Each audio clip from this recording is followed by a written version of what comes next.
Hey folks, Kevin Mullen with Mullen Associates. Wanted to give you a quick update on tax season week number 6 as we are wrapping up this week. Two things that I wanted to mention today. The first is that the IRS was deliberately delaying certain refunds if you got certain credits, of which we spoke about in one of our previous update videos.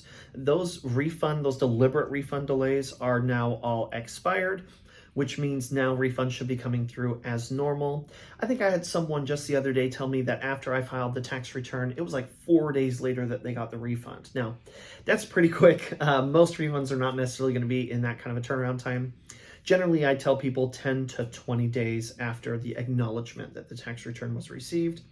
And so it's going to take a little bit of time, but if your refund is delayed much beyond that, it very well could be that there was a miscalculation on your tax return, or for the two credits and two reporting instruments that the IRS is relying on this year. The first is the advanced child tax credit payments, and the second is the stimulus payment that many folks received.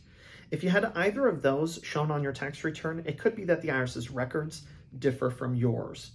We saw a lot of this last year with the stimulus payments in April of 2020 and in December of 2020, which we reported on the 2020 tax filing tax season last year. So if your tax return is delayed, we saw a lot of that last year. That may be the reason why you could be expecting a letter from the IRS in regards to that.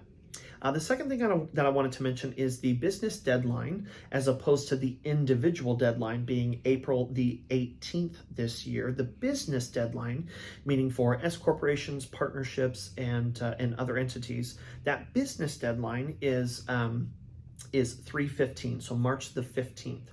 What that means is you business owners out there, or folks who are taking part in a publicly traded partnership through your investments and other ownership models of that type.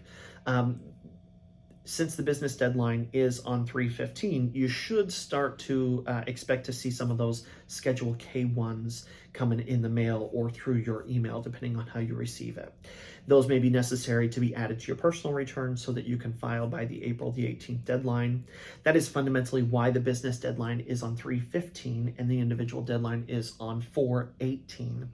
Is to create a little bit of space for you to be able to prepare your personal return after now having received those pass-through documents.